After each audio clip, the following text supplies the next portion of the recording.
Welcome back, everyone, to TV5 News at 9. Time now for Aging in Style with Vitale Wealth Management. Joining us now, we have President and owner, Joe Vitale. Good morning, Blake. How are you? I'm well. How are you? Doing good, thanks. Yeah, thanks for being here. Okay, so don't forget to get Joe's newsletter, Financial Vitals, for all the latest in market trends, financial news. It's good stuff. You can scan the QR code right now on your screen to get that access. But also listen to today's topic, retirement and taxes. So, Joe, something that transitioning into retirement means no more tax. I don't have to pay more taxes. Is that right? It's a great idea. It's a great fallacy, right? Yeah. So it's actually a lot of people, most people think you're going to pay a lot less taxes, and usually you can pay less taxes.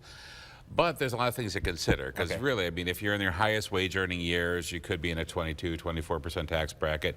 Retire fixed income now, 12% bracket maybe. But we're starting to see a lot of people say, well, you know what, I need this much money to live, and they're going into the 22% bracket. But then something else tends to happen down the road where they're not really thinking of what happens, and we see this retirement, somebody dies. And unfortunately, now you go from married filing jointly to single.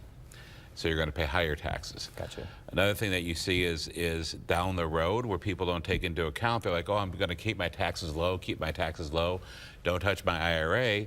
And then what happens when they take required minimum distributions, it just keeps going and going, and they could pay more. So there's systematic ways you really need to do it. Okay.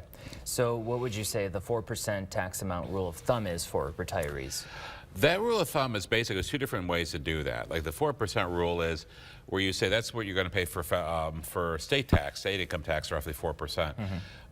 But a lot of times you don't have to pay that depending on the income, so you can sidestep that. Some people don't even pay state tax. But the other rule for retirement is 4% of your earnings. So let's say you have $500,000 in retirement. Can you live on $20,000? 4% of that, that's what you should be able to live on and not have to worry about running out of money. You know, so that's part of it. So it's $500,000, $1 million, regardless. That's just the 4% rule. And right now, with high interest rates, we're able to get a really good interest rate. Plus with market, you're able to easily sustain that. Good. Yeah.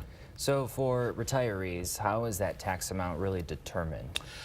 What you look at is ordinary income is ordinary income. But then they say, okay, I got to take money out of my IRA. That's ordinary income. Then you have then you have taxes on your CDs.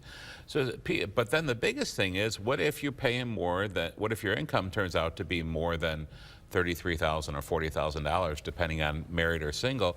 Now you're going to pay tax on your Social Security. And people are like, well, I don't want to pay tax on my Social Security. Well, that's part of pending legislation. They're trying to get rid of that tax on Social Security, which would be great. Yeah. But that's something a lot of people don't think of, is what happens if your income is too high. Now your Social Security is taxable. And another thing is, what about your Medicare tax when you're 65 years old? If your income is too high, there's something called IRMA limits. And the IRMA limits means your Medicare is going to go from $180 a month for Medicare Part B to $230 or $400. Those are other things. And that happens down the road. It might not happen right away, but if we don't do strategic planning to reduce that taxable income, when you're 80s or 90s, that's going to happen. And people don't realize that. It kind of bites them.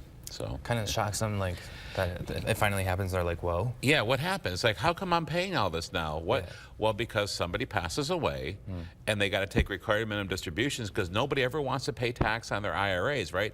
I don't want to take that money. I don't need it to live on. I can live on my pension and Social Security. Then they start taking this, they take as little as they have to. Well, that keeps accruing, and then when they get up there, they got to take a bunch out. Now they're paying tax on it. Now if they're single at that point, now their IRMA limits change. So I've seen it happen. So we try to get ahead of that early on. Good stuff. Can you tell us why a Roth IRA is so important when considering taxes, and how does it affect the amount of money people are actually taxed on? Roth IRA, not enough people have them.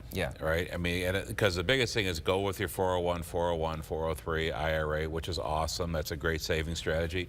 But if you don't have tax-free money in retirement, so let's say you're going ahead, you're living on your Social Security, everything's fine, you're pulling a little bit out of your IRA, but now all of a sudden you need a new roof. There's $30,000, $40,000 you got to pull out of your IRA, which is 100% taxable. Now you're paying tax on your Social Security, and maybe it threw you into a different tax bracket. So if you have Roth money, you need to have a pile of tax-free money, so as you need, you know, expenditures, a big one, you've got tax-free money. So it's a great way to straddle the tax brackets. We want to make sure that we help with that.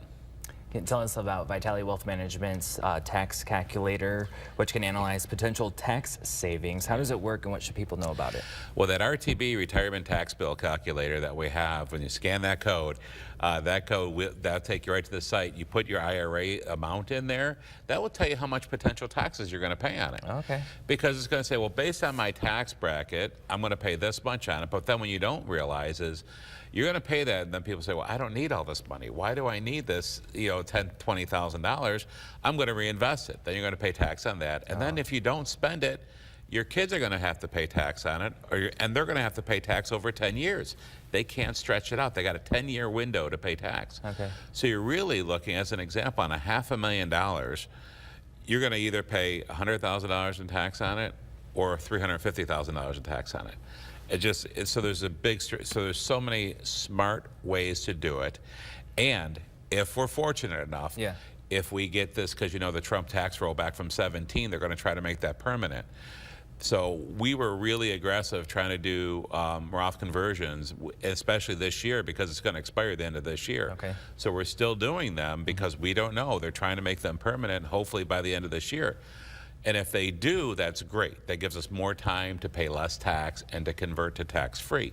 So that's the biggest thing. We got to convert as much as possible at a lower tax bracket to make all that money tax-free as much as possible. Because if you don't and you leave money to most people say, what I'm hearing, Joe, if I leave my kids my house, I'm happy. You're going to leave them something. But 9 times out of 10, some people just aren't wired to spend all that money. Right. And they're going to leave their kids money. And if that happens, make sure it's not taxable. If you can leave them tax-free money, you're going to pay your mandatory taxes, but why pay voluntary taxes? Right. If we can make it where it's not voluntary, that's the key. I think it would make a lot of people happy. Yes, it does. All right, so of course, when some of us get into retirement, we may have to consider long-term care. Yeah. Why should people think about these options? Well, long-term care, over 70% of people are going to need it at one time or another in their life. Okay. And whether you go to, a lot of people say, well, my kids are going to take care of me. Hey, that's great. God love you. I think it's an awesome idea. I love my family as well. But sometimes it doesn't happen, especially with kids all over the country, and they're not going to do it. So the long-term care is a great idea, but guess what? It's expensive, and then when you need it, it runs out. You got to raise your premiums. So we look at other strategies to do it because people are going to need it. We do look at long-term care hybrids, a way to at least get your money back tax-free if you can. But it's something that you're going to have to use one day or another. Are those some of the suggestions to get that tax-free long-term care? You can. There's ways to do it where you can put in for it with some after-tax money, but actually sometimes you can get a tax write-off and have tax-free distributions. Okay. So the more tax-free is our friend. We like tax-free. So anything with the word free in it, I like. That's right. All right, Joe, anything else you want to add? Just make sure, do that RTB. It's amazing what people are going to pay in taxes. Yeah. And this is just on the whole, but heaven forbid, if we see somebody pass away early, that throws another wrench into it. You're going to pay a lot more tax. So while you can, while married, filing jointly, if you're married, if the couple's married, you definitely want to make sure you take advantage of as much tax strategies as possible.